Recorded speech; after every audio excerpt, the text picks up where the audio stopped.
Bienvenidos a Panorama Global. Arrancamos nuestro recorrido en Perú. Choques entre manifestantes y la policía durante la protesta sobre el nuevo gobierno.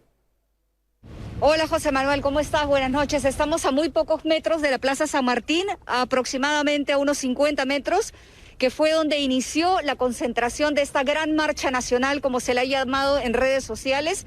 Esta convocatoria fue hecha a través de diferentes redes sociales y además lo que se pudo ver en la convocatoria, leer en este comunicado, es que se ha hecho a nivel de todo el país, es decir, han habido más de 40 puntos de concentración en diferentes partes del país. Lima no es el único lugar donde la gente ha marchado y se ha manifestado en contra de lo ocurrido el lunes tras la moción de vacancia o la aprobación de la moción de vacancia contra el presidente Martín Vizcarra y su posterior destitución. Lo que quiero mostrar, José Manuel, es cómo ha quedado esta calle que está, como te digo, a 50 metros de la Plaza San Martín. Ramas de árboles caídos. Vamos por aquí para que veas cómo es que los adoquines que estaban colocados aquí, dividiendo ambas pistas, han sido, cuidado por favor, han sido retirados, han sido sacados. Estos son cartuchos de bombas lacrimógenas que han estado siendo utilizadas todo el día. Yo lo que hice fue al principio, José Manuel, hablar con el jefe de la policía de la región Lima para preguntarle cuál iba a ser o cuáles eran las órdenes de la policía con respecto a los manifestantes. Lo primero que él me dijo, y voy a seguir caminando un poco para que veas cómo es que ha quedado la calle, es que la policía lo que tenía que hacer era, obviamente, resguardar la marcha, que ellos estaban para garantizar, digamos, que estas personas pudieran marchar pacíficamente, pero que si en algún momento estas personas se acercaban a la policía o trataban de ir más allá de los límites que la policía había planteado, como rodeando, digamos, la plaza para evitar que la gente marchara hacia el Congreso y hacia Palacio de Gobierno, entonces ellos iban a tener que usar, como se hizo ya hace algunos días, los gases lacrimógenos para tratar de dispersar la gente e intentar que la gente, o evitar, mejor dicho, que la gente traspasara la barrera de la policía y no llegara ni a Palacio de Gobierno ni al Congreso. Eso es lo que la policía dijo en un principio, que la idea era que obviamente estos eventos de violencia no se produjeran. Pero verás cómo ha quedado la calle, José Manuel, está todo absolutamente destrozado. Nosotros nos hemos quedado como atrapados aquí en el medio, no hemos podido salir, porque en algún momento había muchos manifestantes aquí, muchos gases lacrimógenos, mucha policía, y nos vimos como atrapados en esta calle. Y nos hemos quedado aquí, obviamente, resguardándonos, tratando de que digamos, la violencia bajara. Y ya ahora, obviamente, solamente queda la policía. Ya las personas que vinieron hoy a manifestarse no están así. Aquí han sido replegadas hacia la parte... hacia, digamos, fuera del centro de Lima, y ya la calle ha quedado desolada. Recién vamos a poder abandonar el centro de Lima ahora que las cosas se han tranquilizado, pero como te digo, nos vimos como atrapados entre las bombas lacrimógenas, la policía y las personas que vinieron a marchar. Hay muchas personas que se han visto afectadas, José Manuel. Nosotros hemos podido captar imágenes de gente que obviamente no podía respirar, que obviamente también se vio atrapada como nosotros en una parte del centro de Lima y que lamentablemente ha sufrido las consecuencias de los gases lacrimógenos. No sé si tengas alguna pregunta, José Manuel. Sí, por supuesto, Jimena. Puedes ver pintas en los muros aquí también. Antero Flores Arauz. Abajo, políticos corruptos. Sí, Sí, Jimena, ¿me perdón. escuchas? Te preguntaba que Sí, te Antero escucho. Flores Arauz, el presidente del Congreso, ha dicho precisamente que hay grupos que están detrás de estas manifestaciones, y también el presidente Merino ha dicho que es cuestión de tiempo que estas marchas van a desaparecer. Quisiera, como reportera con mucha calle, con mucha experiencia, que nos dijeses si parece que estas marchas estuviesen organizadas, si parecen más que todo espontáneas, como así, digamos, las imágenes que he podido ver lo indican, y si efectivamente, como está sugiriendo el señor Merino, es muy posible que estas marchas empiecen a tener un declive natural. ¿Cuál es la perspectiva y la óptica tuya como reportera? Mira, José Manuel, esto es, lo que te voy a decir es lo que yo he visto, lo que he sentido, lo que he podido, digamos, recoger de lo que he conversado con gente. Lo que yo he visto aquí son personas que se manifiestan de forma espontánea. Lo que yo he visto son personas que a través de redes sociales, se han convocado, se han comunicado para, obviamente, venir hoy día, y no solamente hoy día, desde lunes, a manifestarse, a marchar. Yo creo que esto, lo que se ha podido ver, digamos, es eso, ¿no es cierto? Manifestaciones espontáneas de la gente. Si finalmente lo que el señor Flores Arauz o el señor Merino dicen es así, bueno, pues tendrán que probar que es así, obviamente, ¿no? Me imagino que la policía hará un trabajo de inteligencia y finalmente tendrá que mostrar pruebas de que hay personas detrás de esto, si las hubiera y quiénes son, ¿no? Yo creo que quienes nos manifestamos, quienes decimos, o las personas, perdón, que se están manifestando, en este caso el señor Flores Arauz y el presidente Merino, bueno, van a tener que, obviamente, mostrar pruebas de lo que están diciendo, o en todo caso la policía luego de investigaciones. Pero personalmente lo que he visto es eso, ¿no? Manifestaciones espontáneas de la gente, Exacto. Muchos estudiantes, mucha gente joven que viene a reclamar. Y que dicen además, para terminar, perdón, José Manuel, que no están a favor del presidente Vizcarra, que lo que defienden es la legalidad, la institucionalidad, la Constitución, la figura presidencial, que les parece una irresponsabilidad que haya ocurrido lo que pasó a solamente 6 meses de las elecciones, porque como sabes, Martín Vizcarra en su momento convocó a elecciones que deben darse el 11 de abril para elegir a un nuevo gobernante el 28 de julio. Como estaban absolutamente pautadas. Y muy brevemente, Jimena, te pido que, y agradezco el hecho que observes nuevamente, tal como lo hice al formular la pregunta, que era, digamos, a ojos de una reportera avesada y con mucha calle, era una percepción. Pero para terminar muy brevemente, porque nos tenemos que ir, la manifestación de hoy ha sido mayor que la manifestación de los días previos. Sí, yo te diría que nosotros hemos estado siguiendo de cerca esto, estuvimos aquí en la Plaza San Martín también antes de ayer, y lo de hoy ha sido, desde mi punto de vista, desde lo que yo he podido ver, mayor a la de otros días, ¿no?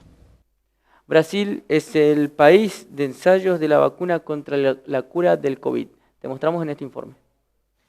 La Agencia Nacional de Vigilancia Sanitaria, el órgano regulador de Brasil para las vacunas, suspendió los test de la Coronavac de la China Sinovac, alegando que no tenía información suficiente sobre la causa de este efecto grave adverso que había sido reportado por el Instituto Butantan, que es el que está desarrollando la vacuna aquí en Brasil. Rápidamente, el Instituto Butantan se quejó y dijo que había que seguir adelante con las pruebas, y poco después se filtró a la prensa que en realidad la causa de la muerte de esta persona, de este voluntario de las vacunas, habría sido un suicidio. Ahora la Agencia Nacional de Vigilancia Sanitaria dice que ya ha recibido la información adecuada y que los test pueden continuar.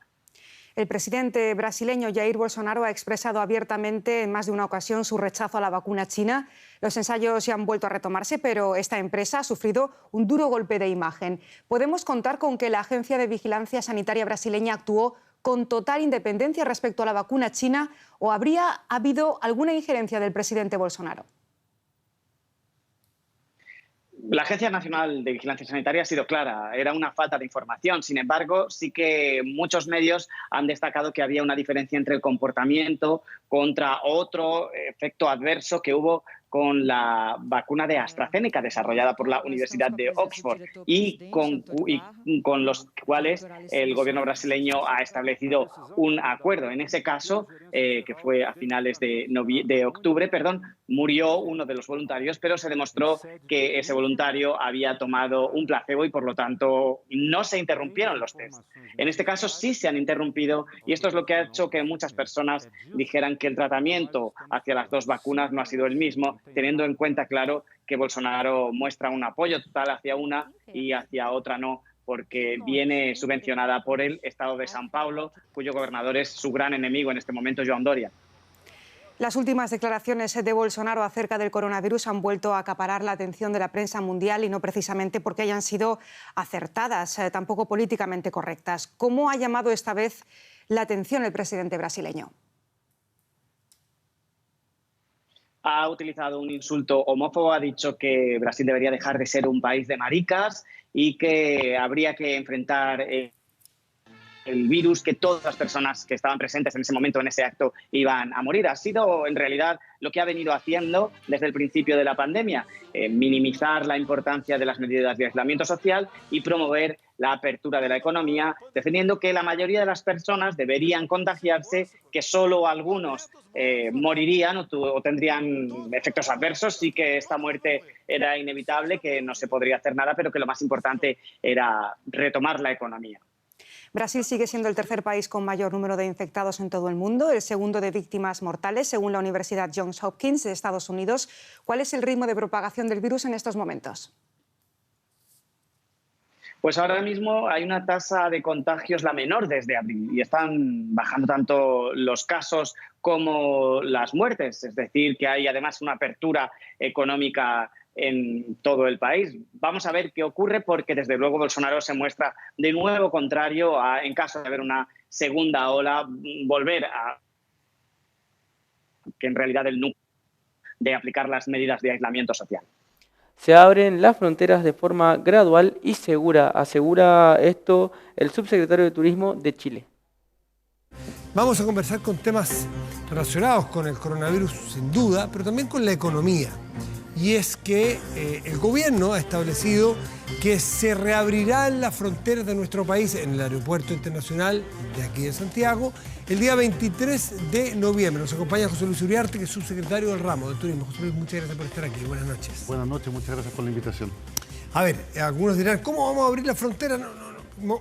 A ver, ¿por qué se abren las fronteras? ¿Cuáles son los protocolos de apertura de fronteras? Sí, al decir que se abre la frontera es la mitad de la frase, ¿no? Ya. Se abre la frontera de manera gradual y segura. Eso es muy importante, sí. María.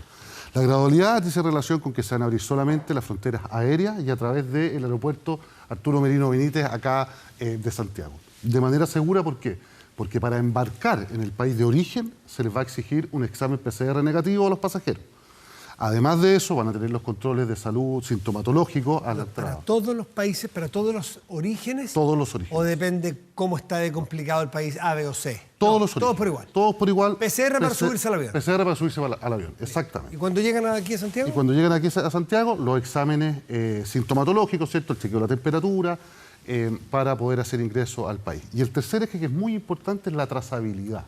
Es decir, la OMS ha recomendado que se haga un sistema que permita saber el itinerario del turista, por un lado, y una comunicación constante que permita la alerta temprana de algún síntoma. O sea, el turista que llega y pisa Chile va a tener que tener una comunicación o entregar un tele. Y si viene un noruego, un mochilero noruego que no viene con teléfono, no tiene chip aquí, ¿qué? Tiene que ir. Va a tener dos alternativas. Una, nosotros vamos a disponibilizar una aplicación, en el fondo, que las personas que puedan la descarguen y sea una cuestión bastante simple durante los primeros 14 días, que esos son el foco de riesgo mayor. Lo segundo, nosotros estamos haciendo un piloto en algunas regiones de Chile con Cernatur para que en todos los hostales y los hoteles nos puedan ayudar con esta trazabilidad. En el fondo, en el lugar donde llegan a alojar, y si no, va a haber obviamente un link que se puedan meter a cualquier computadora, a cualquier página web y mantener esta comunicación básicamente para saber el itinerario y si es que ha existido o nace algún síntoma que haga que la autoridad sanitaria tenga que preocuparse un poquito más. O sea, ustedes tienen plena seguridad. ¿Estos son estándares que en general de turismo en otras partes ustedes lo han copiado o se han asesorado? Países, porque hay economías que viven, para nosotros, te preguntaba recién, el 3,3% del producto de Chile es turismo. Hay países donde, no sé, España, Francia, Brasil, me imagino, Estados Unidos, es parte relevante. Sí, nosotros, a ver, yo quiero ser súper claro en esto. Nosotros no estamos reabriendo las fronteras de esta forma porque necesitemos simplemente reactivar el turismo, sino que esto se está haciendo porque las condiciones sanitarias lo permiten. Eso es lo primero. Y hay países que han tomado distintas medidas. Por ejemplo, recién España ahora está empezando a exigir PCR negativo de algunos países, de los más riesgosos, no de todos. Ya. Antes no se exigía nada. Otros países piden PCR al ingresar. Por ejemplo, Arabia Saudita puso casi una clínica en el aeropuerto y te entregan el PCR a los 15 minutos. Entonces también depende de la realidad logística que tengamos nosotros y hemos visto que lo más seguro al final es disminuir el riesgo al máximo y tener la mayor certeza posible de que el que viene viene sano. Solamente turismo aéreo en Santiago, llegada a Santiago, turismo de fronteras para buses. No, las fronteras terrestres y marítimas, es decir, los cruceros y el traspaso por tierra sigue todavía cerrado. Esto está en la misma lógica que el plan paso a paso, Matías. En la medida que nosotros podamos, vamos a ir avanzando y vamos a seguir flexibilizando. Pero de ser necesario, lamentablemente, vamos a retroceder. Esto es en la misma lógica del plan paso a paso. Claro. Entonces, el decreto de hoy día, este es un decreto de cerrar o abrir fronteras que tiene una vigencia de 15 días. Entonces, se renovó hoy día por 15 días más que se cierran las fronteras terrestres y marítimas. El 28, entonces, se analizará nuevamente y se dejó establecido que el 23, lunes 23. ¿No se descarta que de aquí al verano, por ejemplo, se puede abrir algún paso fronterizo terrestre? No se descarta. No se descarta en lo absoluto. Nosotros acá, y acá, Mateo, entramos en un problema que es un poquito más de fondo. No hay ninguna medida pública, ni en Chile ni en el mundo, que pueda reemplazar la posibilidad de trabajar. Eso es una verdad del puerto de una catedral. Entonces nosotros en la medida que podamos vamos a seguir avanzando. Y ahí por eso yo quiero aprovechar, Matías, de hacer un llamado. No porque podamos viajar entre regiones dentro de Chile, no porque se abran las fronteras, significa que el bicho se fue, que la pandemia terminó. Al contrario, tenemos que seguir cuidándonos, siendo responsables. Si tú y yo y todas las personas que esto nos están viendo se imaginan en vacaciones con la familia en el mes de enero, bueno, lo primero que hay que hacer es seguir cuidándonos hoy día, porque esa realidad la tenemos que construir. Hoy día el doctor Fauci, que es la gran autoridad norteamericana de coronavirus, hacía mención a lo básico. Hay cosas muy sofisticadas, medidas, trazabilidad, tecnología, aquí. Pero no nos olvidemos de lo básico, que es esto y esto. Exactamente. Y eso ya es un tremendo paso. Pero volvamos al turismo. Los efectos que ha tenido en algunas zonas, porque empieza la temporada alta en algunas partes, otros ya han perdido parte de su temporada alta, el esquí, los brasileros, los norteamericanos, en fin. Pero viene el verano. Tratemos de repasar algunos centros claves de turismo: Torres del Paine, Chiloé, San Pedro de Atacama, Viña y Valparaíso, Isla de Pascua. ¿Cómo se está viendo eso? A ver, nosotros hemos ido monitoreando de dos maneras, porque nosotros tenemos que entender que el turismo se va a reactivar en los primeros días, meses, con chilenos recorriendo Chile, ¿cierto? Entonces ahí nosotros tenemos que hacer un trabajo por todo el territorio. La situación sanitaria de los principales destinos que tú nombraste, por ejemplo, Torres del Paine, que está en la comuna Última Esperanza, está en Paso 3. Se puede visitar y el parque abre el 26 de noviembre. El ministro de Agricultura y la CONAF han anunciado que ya el 26 de noviembre está abierto. El problema está en que Puerto Natales y Punta Arenas no están en Paso 3. Entonces vamos a habilitar un cordón sanitario que permita efectivamente desde el aeropuerto de Punta Arenas pasar sin parar hasta el parque. En Aysén, en la región de Aysén, había un cordón sanitario que no permitía la entrada, porque Coyhaique estaba en cuarentena, pero las otras 9 comunas estaban en Paso 4. ¿Qué es lo que hicimos? Sacamos el cordón sanitario, pero para entrar a la región tienes que tener un PCR negativo. Si tú llegas con el PCR negativo a la región de Aysén, puedes hacer tu viaje a las otras comunas que están en Paso 3 o superior, si no, cuarentena 14 días antes de poder seguir tu paseo. En San Pedro de Atacama el pueblo está en condiciones de recibir turistas, está recibiendo muchos turistas nacionales y estamos en un trabajo con una hoja de ruta con las comunidades que administran los distintos parques nacionales que están ahí para también poder abrirlo. Y acá, Matías, en un segundo decirte que la confianza que nosotros tenemos que crear no es solamente para los turistas, para que se animen a venir. La confianza también es para los vecinos. Que sepan lo que estamos haciendo, que sepan los protocolos sanitarios para que no vean un riesgo en que lleguen turistas a su localidad o a la ciudad donde viven. Entonces nosotros junto con Cernatur estamos desplegándonos por todo el territorio y contándole a los vecinos, a las juntas de vecinos, oiga, ¿saben qué más? Este restaurante está abierto, pero miren todo el esfuerzo que ha hecho, miren los protocolos sanitarios, miren, esto es en beneficio de ustedes y no es un riesgo para ustedes. Y por otro lado la confianza para los turistas de que se animen a venir.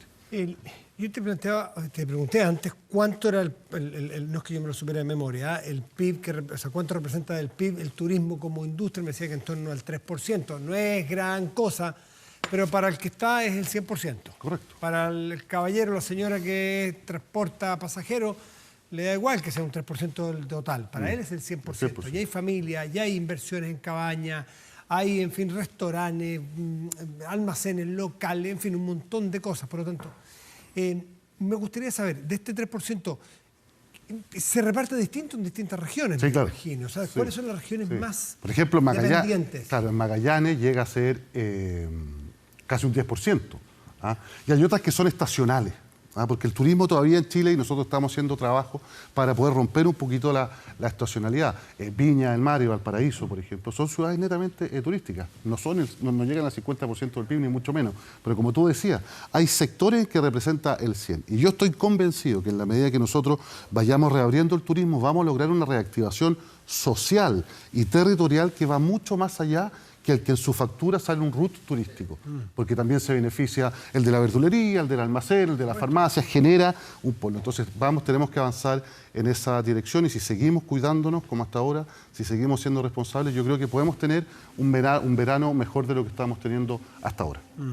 Valparaíso y Viña en particular, que es un gran centro polo turístico, muy relevante, se abre, ya está abierto. Lo abrimos recién, hace un par de días atrás. Se abrió a fase 3, ¿no? Y ahora, fase 3, el límite de que pueden entrar. Sí. ¿Han seguido desde que se abrió? ¿Hace cuántos días se abrió? ¿Hace una semana? Este fin de semana recién pasado fue el primero que estuvo abierto. Sí, sí.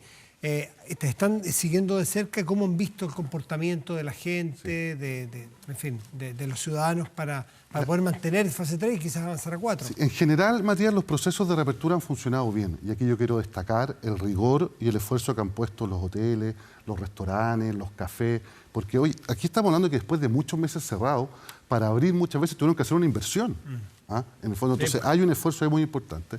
El público también se ha portado bien. Ahora, siempre hay cosas que corregir. Yo veía en las noticias, quizás ustedes lo vieron, que en las playas, después de que fue el fin de semana, andaban recogiendo las mascarillas que estaban botadas en la arena, digamos. Entonces, obviamente, siempre hay cosas que corregir, hay cosas culturales que tenemos que tener siempre muy presentes, pero hasta ahora las ciudades que hemos abierto han funcionado bien. Y yo quiero decir una cosa, los contagios no se están dando ni en los restaurantes, ni en los hoteles, ni tampoco en los lugares de trabajo. Los contagios se están dando en las reuniones familiares, que fuimos a ver a la tía, la prima, la hermana, que un asado, entonces nos sacamos la mascarilla sin respetar la distancia que tenemos nosotros ahora. Entonces, hay que cuidarnos en todos los frentes, y si es que uno lo parte haciendo en su propia casa, lo más probable es que lo siga haciendo en la playa, en un restaurante, en un hostal, y eso es lo que tenemos que aprender entre todos. En el recorrido que hiciste me quedó pendiente Isla de Pascua, Chiloé, no te pregunté, quiero agregar Carretera Austral, porque ¿a quién estoy apuntando? Ya no solamente a la persona local que le interesa si va a poder abrir su cabaña, su restaurante, su almacén. A las personas que quieren planificar su verano, ¿sí? Es perfectamente legítimo querer preparar unas vacaciones en un año tan estresante como este tema con la familia, irse al norte, una playita, irse a la Carretera Austral, que es preciosa. Háblame de eso. En el sur las cosas van bien. Hemos tenido fuertes aumentos de contagio en la región de la Araucanía, que está muy complicada. Además tenemos el eclipse ahora el 14 de diciembre, entonces tenemos un desafío mayor en la región de la Araucanía y los ríos, que es donde está la umbra más potente para el eclipse. La Carretera Austral, desde el sur hacia el norte, desde Aysén, está bien. Bueno, cuando el que la quiera terminar, obviamente en Puerto Montt, esa ciudad todavía está en cuarentena, y muchos meses en cuarentena. Lleva 100 días, creo. Una situación muy compleja. Isla de Pascua tiene una situación distinta por varias razones. Primero, porque es una isla, obviamente. La capacidad hospitalaria de la isla no está diseñada para que haya muchas personas enfermas a la vez. La población mayor, los adultos mayores en la isla son un porcentaje importante. Entonces yo creo que ahí, sumado a el componente cultural propio, ellos tenemos que irnos un poquitito con más cuidado, un poquitito con más calma, tenemos que entender las aprensiones que ellos también tienen y ir haciendo un trabajo que lo estamos haciendo junto con el Ministerio del Interior, junto con la Intendencia de la Quinta Región, en ir dibujando esta hoja de ruta que nos permita abrir en la medida que no signifique un riesgo para la población de la isla. En un hospital de la isla, si hay un contagio que aparecen 10 personas de un día para otro contagiadas, no da abasto, digamos, tendremos que empezar a trasladar aviones, ambulancias cada 24 horas, entonces yo creo que ahí vale la pena demorarse un poquito más, porque lo que no nos puede pasar es que estas aperturas vengan casi que como un acto autoritario de la autoridad que se impone, sino que trabajarlo con las distintas comunidades. ¿Chiloé? Chiloé está con un cordón sanitario, también por su condición de isla. Hay también un temor de la población muy importante, y yo creo que en la medida que no se mejoren los números de la región de los lagos, en particular de Puerto Montt, se va a hacer muy difícil que nosotros podamos tener un flujo constante. Además que nosotros tenemos que reactivar los vuelos aéreos. Los vuelos aéreos están con una frecuencia muy menor, la conectividad interna también. Entiendo que todavía no hay frecuencia. En el caso de Chiloé tampoco no la hay, en el caso de Natales, por ejemplo, tampoco. Entonces, en esos destinos un poquito más aislados se hace un trabajo que requiere un poquito más de tiempo, pero de nuevo, nosotros podemos pensar en reabrir y en mover cordones sanitarios si es necesario, única y exclusivamente si los números de contagio disminuyen. Y en el caso de la región de los lagos no está pasando, en los casos de la Araucanía lamentablemente tampoco. Entonces el llamado es que si es que queremos, por un lado, ir de vacaciones, pero los otros quieren recibirnos, nos empecemos a cuidar un poquito más. Por último, José Luis, las decisiones no pueden ser centralizadas, naturalmente, eso ya lo tenemos requete aprendido en ningún ámbito, en ningún orden de cosas, pero menos aquí, que son la salud de las personas locales a lo largo y ancho de Chile. ¿Cómo es el proceso si ustedes quieren levantar un cordón sanitario en X región?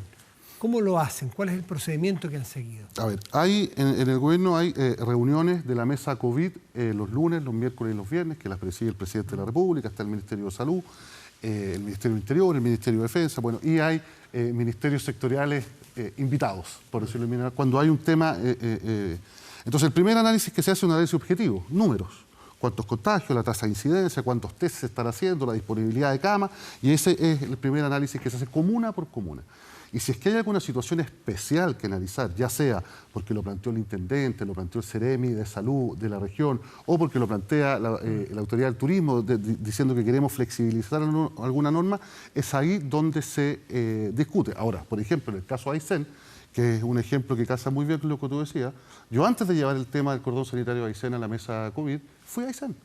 Me reuní con los alcaldes, conversé con ellos, me reuní con los gremios, me reuní con las juntas de vecinos. ¿Por qué tienen temor? ¿Qué es lo que está pasando? Y si lo hacemos de esta manera, y si en vez de hacerlo mañana, lo hacemos en una semana más y sociabilizamos los protocolos, por ejemplo, para que se sientan más seguros. Y luego de eso, llevamos la información. Es otra forma de recibir la medida que no sea impuesta desde Santiago. Sí. Y en carpas y en la calle viven damnificados por el huracán ETA en Honduras. Hola, ¿qué tal? Les saluda Raúl Torres desde La Lima, en la colonia Jerusalén, aquí en Honduras. Estamos en una avenida importante y como pueden ver, hay decenas y decenas de pequeños casas de campaña hechas con plásticos, con lonas. Hay miles de personas que están viviendo en este lugar luego del paso del huracán ETA. Tuvieron que venir a vivir aquí porque donde viven, es una colonia que está aquí a un lado, se inundó totalmente. Y en este momento está inhabitable, está llena de barro, de lodo, como decimos los mexicanos, pero está llena de barro, es imposible que puedan vivir ahí, no tienen servicios, no tienen agua, no hay electricidad, no pueden trabajar. Entonces, toda la gente ha tenido que venir a buscar en esta parte un lugar donde vivir. En este momento aquí en Honduras hay aproximadamente más de 1.800.000 personas. Vamos a cruzar rápido. Cruzamos corriendo. Estamos recorriendo aquí este lugar. Y bueno, muy difícil la manera como están viviendo en este lugar los hondureños después del paso del huracán. Vamos a caminar un poquito más con mucho cuidado porque de este lado vamos a mostrarles que está la avenida, muy peligroso aquí donde está teniendo que vivir la gente porque no tienen otro lugar. Vamos a acercarnos de este lado, vamos a caminar. Como pueden ver, están las familias completas en esta situación de mucha precariedad. Buenas tardes, somos periodistas de Telemundo, vivían aquí en Jerusalén, tuvieron que venir para acá. Planeta, la Planeta se llama. Sí. ¿Cómo se llama usted? Maribel Sagastume. Maribel, ¿cómo le están pasando aquí? A ella tómele más datos porque yo no puse la llena. Ah, muy bien con ella, vamos a platicar. ¿Cómo se llama usted? Wendy. ¿Cuál es su apellido, Wendy? Wendy Johanna Mendoza. Wendy, platíqueme, ¿por qué están viviendo aquí? Bueno, es evidente, pero platíqueme usted. Porque donde nosotros vivimos se nos llenó la casa, todo perdimos. Tuve que salir con mis niños, estamos durmiendo aquí y necesitamos que nos ayuden para poder salir de aquí. ¿Cuántos son de familia ustedes? Yo, mi esposo y mis 3 hijos. ¿Podemos enfocarlos a ellos? Sí. Bueno, desde aquí los enfocamos, los pequeñitos, muy chiquitos, y que están aquí padeciendo la inclemencia de este lugar, además peligroso. Oiga, Wendy, dígame una cosa, ¿han recibido algún tipo de ayuda? Yo no hemos recibido mucha ayuda, solo ropita así para los niños y unos que otros platitos de comida por ahí. Han pasado aquí los días, ya llevan una semana, más de una semana. Más de una semana, casi las 2 semanas tenemos de estar acá. Sí. ¿Cuánto tiempo más van a estar aquí? No sabemos todavía porque no tenemos dónde dormir, no tenemos nada en la casa. Ya veo, muy difícil. No tenemos casa, no tenemos nada. Ya veo, bueno, muy difícil. Ojalá que pronto llegue la ayuda que necesitan todos ustedes. Vamos a seguir avanzando en este lugar.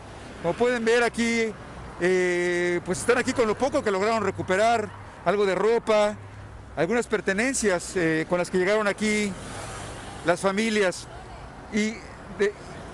Buenas tardes. Y de aquel lado podemos ver también, cruzando la avenida,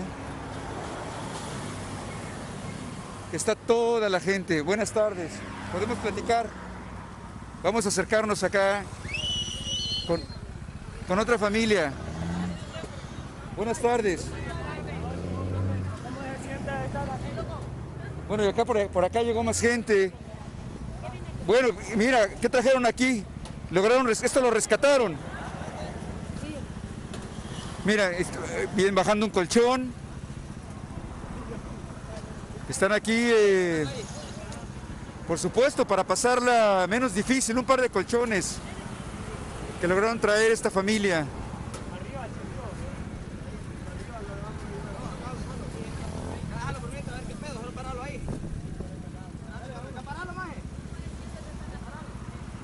Bueno, pues esto para pasar la inclemencia de este lugar. Como podemos ver, también recuperaron un mueble, un refrigerador. ¿Lo sacaron de su casa? Sí. Muy bien. Un refrigerador, bueno, ahí que lograron recuperar esta familia. Bueno, estábamos acá y dejamos a esta familia con la que estábamos a punto de platicar, pero llegaron con esos muebles. Buenas tardes. Platíqueme cómo... muy difícil lo que están viviendo aquí. Siempre pasamos frío, dormimos en el suelo, los niños, pues comida casi hoy ya no vienen pues a dar. Nos toca ver cómo hacemos para comprar. Entonces estamos pasando, necesitamos abrigo, colchones. ¿No han recibido ayuda? Sí, al principio sí, pero ya ahorita es poca, ¿va? Viene poca la ayuda. ¿Qué van a hacer? Solo de ropa viene la ayuda. ¿Y ahora qué van a hacer? Porque no pueden estar viviendo aquí. ¿Qué van a hacer? Pues no sabemos porque todo lo perdimos. No sabemos. Solo Dios con nosotros ahorita. ¿Cuál es su nombre? Elda. Elda. Muchas gracias, Elda. Mucha suerte, tengan mucho cuidado, está muy peligroso. Planeta no están dejando entrar ya la gente, la colonia Planeta no están dejando entrar a la gente ya. ¿Por qué? ¿Por qué no lo están dejando? Nos dicen que hay muertos en las casas, pero no, más abajo deben de ir a... Ya veo. Bueno, pues es la situación que se vive aquí. Miles de personas que perdieron sus hogares y en este lugar lo han adaptado para poder vivir junto a la avenida donde pasan autos a mucha velocidad. Y bueno, pues son las circunstancias que ha dejado el huracán ETA. Aproximadamente 2 millones de damnificados, casi 60 muertos, más de 60 muertos, perdón. Y son cifras que pueden seguir aumentando porque la destrucción ha sido grande aquí en Honduras. Hasta aquí el reporte. Yo soy Raúl Torres para Noticias Telemundo. Rusia entre el bloqueo y la esperanza de la vacuna. Bueno, Rusia entre el bloqueo y la esperanza de la vacuna. ¿Cómo está la situación actual? Porque hasta ahora ya sabemos todo lo que es lo relacionado a la vacuna, pero ¿cuál es la realidad desde Rusia? Digo, ¿cuál es lo que se sabe? ¿Qué es lo que se sabe? Digamos, es un país muy lejano para nosotros, entonces la información siempre llega escasa o dilatada. Para eso vamos a hablar con alguien que está allá, ¿no? Con George Filatov, él es un historiador y nos va a explicar un poco cómo está hoy la situación de Rusia. George, buen día acá en Argentina, te saludan Levaria, Sofía Manachelli y el equipo de Primera Edición. Hola, ¿qué tal? ¿Cómo estás? Bueno, a ver, ¿cómo tomó Rusia esta noticia de la vacuna? ¿Cuál es la realidad hoy en tu país? Sí, bien, nosotros hemos recibido también esta noticia con una esperanza, como todo el mundo, pero también tenemos que comprender que son los resultados previos y los resultados finales nosotros tendremos solo después de la terminación de la fase 3, que tiene que terminar, según los datos oficiales, solo en el diciembre, y los resultados serán al final de diciembre o en el enero. Pero también parte de la población está muy feliz porque bien, hay una ventana de luz, hay una luz al final del túnel, que finalmente tengamos una vacuna y podamos en algún momento volver a la normalidad. Pero el problema es que parte de la gente, parte de la población tiene dudas sobre esta vacuna. ¿Por qué están esas dudas sobre la vacuna, sobre la eficacia y cuál es la situación actual en Rusia en cuanto a la cantidad de contagios que están teniendo? Sí, bien, durante las últimas semanas nosotros tenemos un crecimiento del número de los casos. Estamos sobreviviendo la segunda ola de coronavirus y hoy, por ejemplo, tenemos más de 20.000 nuevos casos este día. Pero también nuestras autoridades dicen que estamos en el plató de número de los casos y bien, también todos nosotros esperamos esta vacuna para bien terminar con esta epidemia. George, ¿y cómo fue la vida ya durante el COVID? ¿Hubo en algún momento restricciones? ¿Hubo cuarentena? ¿Hubo toque de queda? ¿Cómo se fueron manejando en todos estos meses? Sí, bien, mucho depende de cualquier región en Rusia, porque Rusia bien, es un país muy grande y las regiones, autoridades regionales tienen posibilidad y derecho de decidir qué medidas introducir. Yo puedo hablar sobre Moscú, porque vivo en Moscú. Las restricciones aumentan, porque desde el agosto hasta el septiembre, hasta el octubre, casi no tuvimos casi ninguna restricciones, a pesar de que tuvimos que llevar barbijos, siempre olvido esta palabra, máscaras. Pero ahora hay más restricciones. Nosotros volvemos a la educación a distancia desde el noviembre a todas las universidades, escuelas. También hay restricciones con los restaurantes, bares, cafés, clubes. De noche todos tienen que cerrar a las 11 y por eso es un poco difícil de abrir una club de noche ahora en Moscú o disco de noche porque no pueden trabajar durante la noche, discúlpeme. Y también son cerradas las exposiciones, pero las restricciones no son tan fuertes como en la primavera, porque por ejemplo nosotros no necesitamos unos permisos para salir de las casas, es posible todavía ir a los restaurantes, pero durante el día y cafés, también es posible visitar algunos lugares públicos, pero la vida es un poco más ordinaria y más gente pasa su tiempo en las casas. Silvina. Argentino dijo que aspiraba a recibir en diciembre 25 millones de dosis para dar las dos vacunas, dos sesiones de vacunas contra el COVID. Si vos decís que la tercera fase termina en enero, entonces no hay vacuna disponible en diciembre, ni para nosotros, ni para ustedes, ni para nadie. Yo dijo que según los datos oficiales, la fase 3 terminaría en el diciembre. Y los resultados finales nosotros tendríamos en el enero. Pero en Rusia, por ejemplo, ahora es posible tomar una vacuna, no participar en las pruebas, pero tomar la vacuna si si la persona trabaja en la enseñanza o médico, entonces bajo la riesgo. Por eso, en cuanto yo comprendo, es posible producir la vacuna. Pero el uso masivo de la vacuna la masividad será después del final de las pruebas. Pero depende del gobierno de vuestro país. En Rusia es posible ahora usar vacuna si es miembro de alguna de enseñanza, si eres profesor. Por ejemplo, yo pedí una solicitud para que me me vacunan, pero por desgracia todavía no recibí este papel con motivo de la burocracia rusa y todo esto. Bueno, hay que esperar, Hay que porque esperar. siguen teniendo, como nos contaba ayer, muchísimos casos, 20.000, la verdad, y en esta segunda ola me imagino que las consecuencias económicas también son muy graves. Sí, bien, por supuesto, hay los problemas para las empresas, para los restaurantes. También ellos piden que no cierren totalmente estos restaurantes, cafés, pequeñas empresas. Y por eso nuestro gobierno ahora trata de no introducir estas medidas tan fuertes como ellos introdujeron en el primavera, cuando, por ejemplo, en Moscú todo fue cerrado y la gente tuvo que estar en las casas, y este fue un gran problema para las empresas. Y ahora el gobierno trata de no causar tan graves daños para la economía. Pero también necesitamos de comprender que mucho depende de la región, porque en cada región depende la situación, porque las autoridades en Rusia de las regiones tienen permiso de decidir qué medidas aplicar. La última y muy cortita, porque hay acá una mezcla de ignorancia, de prejuicio y de muchas cosas más cuando se conoció la vacuna rusa. ¿Cuánto hace que se fue el comunismo de Rusia? Digo, porque hace años que no hay comunismo en Rusia, acá se sigue diciendo que hay comunismo en Rusia. Vos que estás allá, digo, para explicarle un poco a la gente brevemente.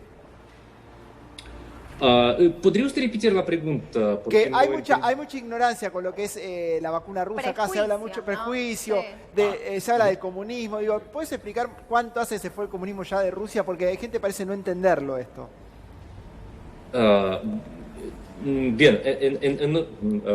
Bien, entonces puedo garantizar que si una persona utiliza vacuna rusa no se transforme en el comunismo. Tampoco dijimos eso. Por eso digo, hay por supuesto es posible. El sentido del humor no se nos va con la pandemia. Muy bien, estuviste bien. Y entonces, bien, por supuesto, es posible, por supuesto. Pero, por ejemplo, mi esposa, si ella tomó una vacuna rusa, pero nosotros no somos comunistas, y también yo no noté ninguna diferencia en sus ideas políticas. Es posible que todavía ella oculta su transformación en la comunista, pero bien, vamos a ver. Ojo que pueden ser Sabemos días. engañar muy bien. Sí, y una inmunidad se aparece solo en 3 semanas. Voy a ver qué va a aparecer como bien. Voy a abrir los ojos y toda mi casa arriba, detrás de mí es con los hoz y martillo rojo, todo eso. Claro, todo es roja la casa. Bueno, te agradecemos, John, esta comunicación. Sos muy, pero muy amable, ¿eh? Te mando un abrazo grande. Muchas gracias. Bien, gracias a vosotros. Hasta luego. Chao.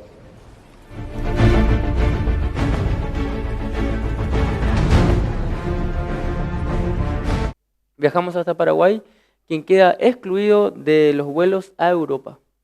Vos sabés que hoy nos llegó la información de que Europa hizo la lista de países habilitados para que se produzcan intercambios aéreos con la Unión Europea y lastimosamente nuestro país fue excluido. ¿Tenés información?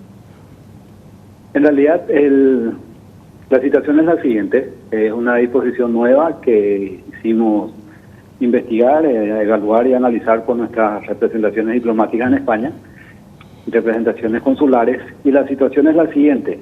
Lo que se dispuso es que los residentes o habitantes provenientes del Paraguay y que tengan residencia permanente en España o en cualquier país de la Unión Europea, llámese territorio Schengen, puedan ingresar sin el test PCR a todo el territorio Schengen, comenzando por España, lógicamente. Así que es un reconocimiento a la situación epidemiológica del país. Reitero, es para los paraguayos residentes con residencia permanente en España o en el territorio Schengen europeo que pueden ingresar sin el test PCR negativo. Eso no es para todos los ciudadanos paraguayos. Si nosotros queremos ir, en realidad no podemos hacerlo, salvo que sea una cuestión de vulnerabilidad, una cuestión humanitaria, como manejábamos también nosotros hace varios meses. Entonces, aclaro, los paraguayos con residencia permanente en España que necesitan o que quieran ir a España y o a Europa, territorio Schengen, lo pueden hacer sin el test negativo, el PCR del COVID. ¿Y los otros podemos irnos con el test negativo? No, en principio no, solamente en cuestiones o en casos excepcionales y también casos que nosotros venimos manejando hace varios meses de estudiantes que obtuvieron becas o que tienen ya cursos aprobados allá y tienen que ir a continuar sus estudios. Claro, solamente en esas circunstancias. No, Federico, no te saco mucho más tiempo porque evidentemente hay que hablarlo más. Pero acá estamos en una situación en la que hemos retrocedido. Lo que yo no estoy entendiendo muy bien es por qué no te informaron a vos, nuestros representantes en Europa, de que la situación se iba a desarrollar de ese modo. Porque los índices que nosotros tenemos, hasta donde yo conozco los índices, son buenos índices. Entonces, fíjate vos, Argentina, que está número 1 en la cantidad de muertes por millón del mundo, tiene habilitación y nosotros no. Es sinceramente incomprensible.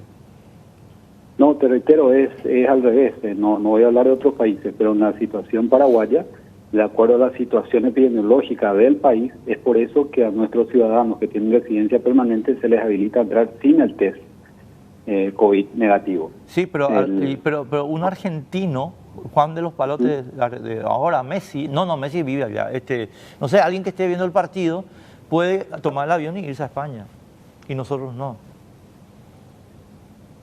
Todo ciudadano paraguayo que tenga residencia permanente sí lo puede hacer. Sí, pero nosotros no, los que somos paraguayos de que vivimos en Paraguay. Si tenemos situaciones humanitarias o especiales, sí lo podemos hacer. Con el test. Claro, Federico, yo quiero ayudar en lo que se pueda, pero para ayudar yo necesito que nos sinceremos. Nos dejaron afuera. Estamos en comunicación permanente siempre con todas las autoridades de todos los países en realidad y con las autoridades españolas también. El presidente estuvo en contacto, como sabes, hace unos días, el domingo en La Paz con el rey. Yo también con la canciller.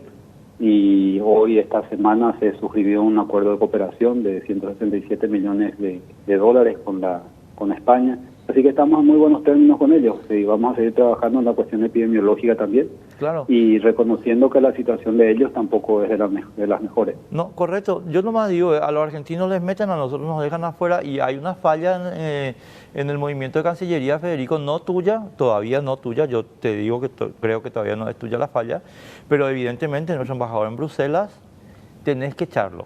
Hay que echarlo ya, porque no advirtió de lo que se venía y nos dejaron afuera. Entonces, el embajador paraguayo en Bruselas, fuera. Y el cónsul, afuera. Toda esa gente que no cumplió con su trabajo tiene que ir afuera porque no cumplió su tarea. Y hoy Paraguay es uno de los países excluidos de poder viajar a Europa. Vamos a trabajar en eso, Enrique. Sabes que el compromiso de todos nosotros y mío en particular.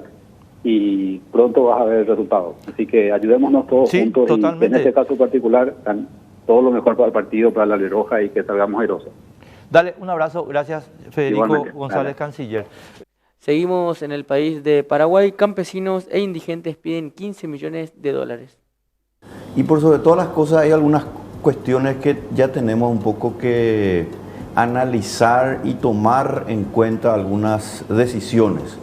En primer lugar, la Constitución Nacional, que es nuestra ley fundamental, habla ciertamente del derecho a peticionar a las autoridades, habla del derecho a la manifestación, pero en cuanto se refiere a este último tema, a la manifestación, tiene dos condiciones. Una, no debe ser violenta y obviamente no se pueden usar armas. Cuando nosotros hablamos que la Constitución habla del tema de la no violencia, tenemos que hacer allí un poco lo que se denomina una suerte de interpretación, que no significa que hagamos una interpretación extensiva, ni exegética, ni algo muy complicado como se hace en el derecho. Es directamente una interpretación casi del sentido común. Una persona que se manifiesta no lo puede hacer cerrando las calles, no lo puede hacer impidiendo el derecho, el igual derecho de los demás a transitar, lo que también forma parte como un derecho, una garantía en nuestra propia ley fundamental. Ese es un punto, por ejemplo, de partida que si nosotros analizamos lo que está pasando en estos días, resulta lamentable la desidia, la incapacidad, la falta de decisión y de liderazgo de nuestros gobernantes, especialmente me refiero al Ejecutivo, que tiene el poder administrador del país, por el cual un grupo de personas se les ocurre sentarse en el medio, en la boca calle, y de ese modo todas las personas que están en sus vehículos, que están viajando para ir a sus trabajos en los ómnibus o que están transitando, tienen que desviarse de sus objetivos y por supuesto gastar más tiempo, gastar más dinero y por qué no, finalmente hacer que finalmente sus objetivos no sean los que en ese momento tenían aparejados. Es decir, aquí hay un problema de falta de decisión política. Por eso es que cuando nosotros hablamos de economía, cuando hablamos de crecimiento económico, cuando hablamos del endeudamiento, cuando hablamos de todas estas cuestiones que hacen, por supuesto, al fascinante mundo de la economía, hay un tema que no hay que soslayar y fue estudiado. Y por eso justamente se le dio el Premio Nobel de Economía al señor Douglas North, quien él estudió lo que se denomina las bases institucionales de la economía.